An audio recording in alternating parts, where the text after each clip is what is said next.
você, mais uma vez aqui no nosso canal Descontraído, Biografia Informal, falando a respeito de Nelson Rodrigues, sua vida fantástica, sua obra fantástica. E eu precisava deixar claro uma coisa, que eu não sei, eu não nasci sabendo sobre o Nelson Rodrigues, mas eu me baseei muito neste livro que é fantástico, Memórias de Nelson Rodrigues. Foram histórias feitas por ele mesmo, da lavra do próprio, publicada em jornal a partir de 1967. Na sequência, Memórias, A Menina Sem Estrela. A Menina Sem Estrela é a filha Daniela, que ele teve com Lúcia, foi a última união marital do Nelson, e é um caso realmente triste, faz parte das tragédias do Nelson, e isso eu também vou contar para vocês. Eu também me baseei bastante no livro e tirei muitas informações da biografia que o Rui Castro fez do Nelson, biografia chamada O Anjo Pornográfico. Eu convido vocês a lerem pelo menos o Memórias, que foi escrito direto pelo próprio Nelson, né? O Rui Castro, ele fez a narrativa dele, muito bem feita, mas Memórias de Nelson Rodrigues é um texto impactante, é um texto muito bacana. Bom, o detalhe é o seguinte, a gente parou na verdade na última semana falando a respeito das tragédias que começavam a pulular na vida dos Rodrigues, né? Então primeiro o Roberto foi assassinado pela Silvia Timbaú, posteriormente Silvia Serafim, que era o sobrenome dela de solteira. Roberto foi assassinado por ela, depois o pai morreu, depois de 70 dias o Dr. Mário morreu porque ele não suportou a perda do filho, foi aquela coisa toda que eu já narrei para vocês, e aí veio um ladeira abaixo na família dos Rodrigues. Mas as coisas começaram a melhorar devagarzinho, porque em meados de 1931, depois daquela crise da Revolução de 30, Getúlio tomou o poder, o jornal do pai foi empastelado, foi destruído, os filhos ficaram malquistos no mundo jornalístico, ninguém queria contratar, mas em meados de 31 abaixou um pouco a poeira e o Mário Filho começou a trabalhar no Globo do nosso famoso Roberto Marinho. E ele começou ganhando pouco, mas o suficiente pelo menos para ajudar um pouquinho em casa, porque todo o dinheiro que esse povo ganhava ia direto para casa da Dona Maria Esther, para ajudar a comprar comida para as irmãs, né, para as meninas, para as mulheres da família, e a própria Dona Maria Esther. A coisa ficou preta naquela época, de final de 29 até meados de 31. Bom, nessa linha, eu comentei com vocês também que o Nelson Rodrigues, ele teve a saúde muito fragilizada por conta de ficar passando fome. Eles literalmente passaram fome. De sorte que, em vista disso, em vista do monte de cigarro que o Nelson fumava, eram só 4 maços por dia, em média, ele acabou sendo atacado pela mortal tuberculose. Isso em 1934. Ele já estava trabalhando também no Globo do Roberto Marinho, e também o Joffre trabalhava na redação. Era o Mário Filho, já com uma carreira bem pavimentada, bem consolidada, o próprio Nelson e o Joffre. Nesse momento, o Nelson teve que se internar e ele foi lá para Campos do Jordão, e lá ficando teve a benesse do Roberto Marinho de receber o salário mesmo não estando trabalhando, algo que não era normal naquele período. Mas lá foi o Nelson e ficou tranquilo no sentido de que não estava dando muita dor de cabeça ou prejuízo para a família, porque naquela época, como eu disse, o salário já é direto para a Dona Maria Esther. E o que aconteceu? O Roberto Marinho mandava o salário do Nelson para o casarão da família Rodrigues, que já não era mais tão casarão, já era casinha, né? Eles ficaram alugando muitas casas depois daquela crise. Devagarzinho foi passando. Mas enfim, nessa época também começou a crescer no Nelson as famosas paixões homéricas que ele tinha, as paixões intensas. Como eu já falei, ele se apaixonava de 15 em 15 minutos por qualquer mulher que passasse pela rua ou que ele visse na revista, ou enfim, qualquer traço de feminino, usou saia, não sendo padre, já estava o Nelson apaixonado. E o Nelson se apaixonava e não era correspondido, então ele sofria. Ele tinha aquela coisa da tristeza, né? Vocês devem lembrar que no começo da nossa história eu comentei com vocês que o Nelson dizia que ele era um triste. Eu sou um triste, ele costumava dizer. Bom, mas enfim, segue a nossa história. O Nelson melhorou da tuberculose, graças a Deus, apesar de ficar todo aquele período lá em Campos do Jordão simplesmente olhando para o teto e fumando. Era o que eles faziam, todos os internos, né? E as mortes eram a profusões. Eu já falei para vocês, né, que o pessoal levava os corpos embora à noite para não impactar os coitados que estavam vivos. Mas vamos deixar para lá. Aí o que aconteceu? O Nelson voltou para o Rio de Janeiro, continuou trabalhando, tal, até que de repente, infelizmente, Jofre Rodrigues, o irmão querido do Nelson, também foi acometido pela tuberculose.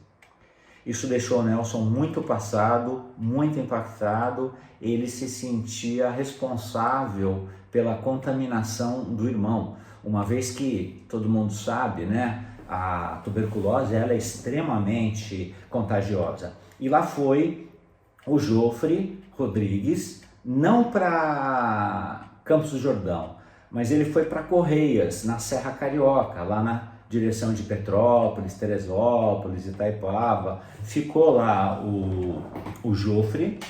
Era mais próximo do Rio de Janeiro, então havia até uma possibilidade mais fácil do próprio Nelson fazer visitas constantes para o irmão. E ele fazia. Estava lá, dia sim, dia não, estava lá o Nelson visitando o Jofre, dando uma força, porque ele sentia que efetivamente havia a responsabilidade dele. Ele tinha essa consciência pesada. Mas não teve jeito. O Jofre, infelizmente, morreu, deixou a família muito triste, e aí já foi a terceira morte, não, foi a quarta morte dentro do seio familiar. Foi a irmãzinha de 9 meses, foi o Roberto, foi o seu Dr. Mário e agora o Jofre. Foi a quarta morte que trouxe muita tristeza para a família. E as mortes continuariam aparecendo nessa história do próprio Nelson, ele sempre relatando muita tristeza por conta de tudo isso. Bom, vamos lá. Na sequência, eu queria falar sobre a assassina do Roberto, a Silvia Serafim.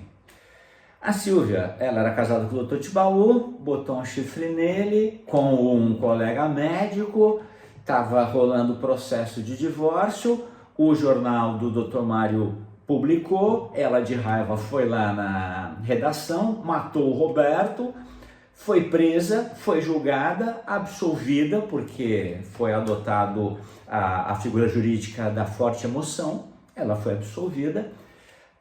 Obviamente o casamento acabou, e com o casamento findo, a Silvia, ela voltou a se dedicar à carreira de artista plástica, mas ela também pegou um gosto especial pelo direito. Parece que pelo fato dela ter participado de julgamento, bastidores de todo aquele processo judiciário, com teorias criminais, códigos penais, etc, etc, ela gostou da coisa e foi fazer direito. Mas nesse meio tempo, com os 2 filhos sendo cuidados pelos avós paternos, os pais do Dr. Tibaú, ela, Silvia, sozinha, uma mulher muito bonita, ela acabou se acertando, começou a namorar e começou a morar junto com um fulano aviador de respeito, um cara másculo tal, e dessa união eles tiveram um filho. E a relação parecia relativamente consolidada, né? Casal, filhos, parecia que estava tudo bem. Porém, a Silvia, por aquela coisa da mulher mesmo, né? Querer algo sólido e documentado, ela queria se casar no papel com esse aviador. Porém, ela já era desquitada, no Brasil não havia a figura do divórcio e ela não podia casar de novo.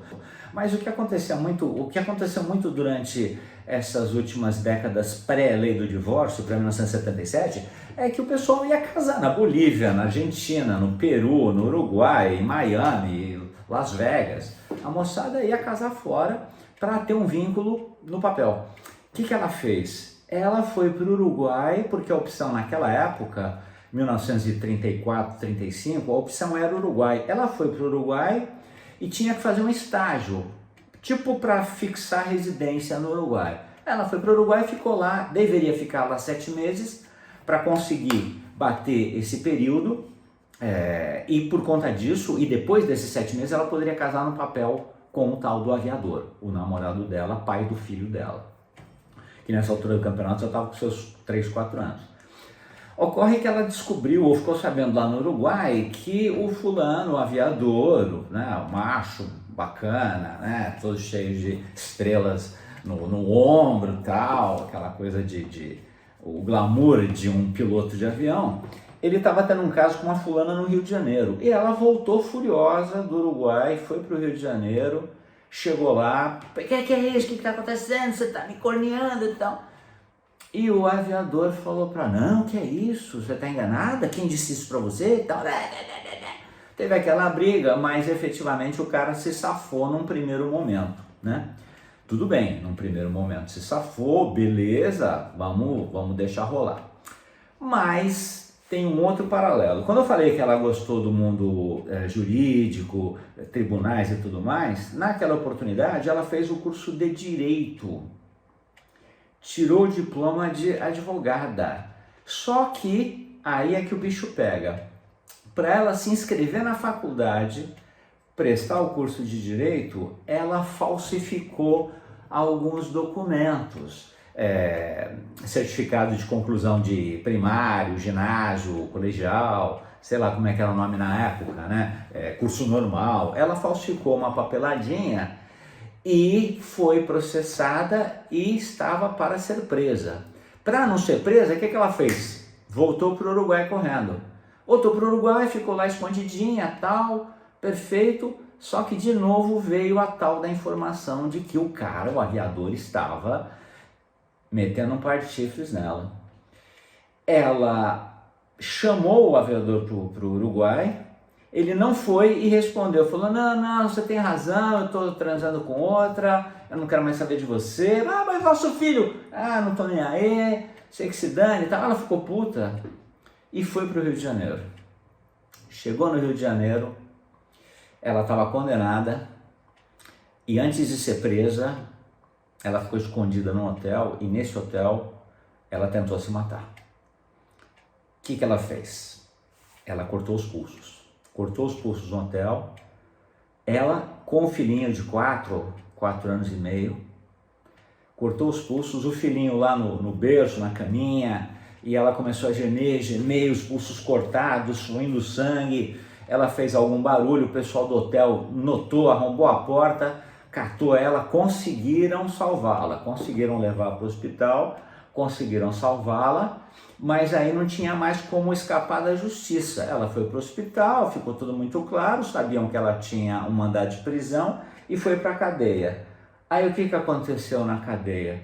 Depois de alguns dias, ela conseguiu lá por meios suspeitos um pacotão, um frasco de calmante. Se vocês quiserem, ele se chama Veronal. Eu nunca ouvi falar, mas enfim, está nas memórias do Nelson Rodrigues. Ela tomou um monte de Veronal, enfiou Veronal no calaco e não teve jeito. Aí ela morreu.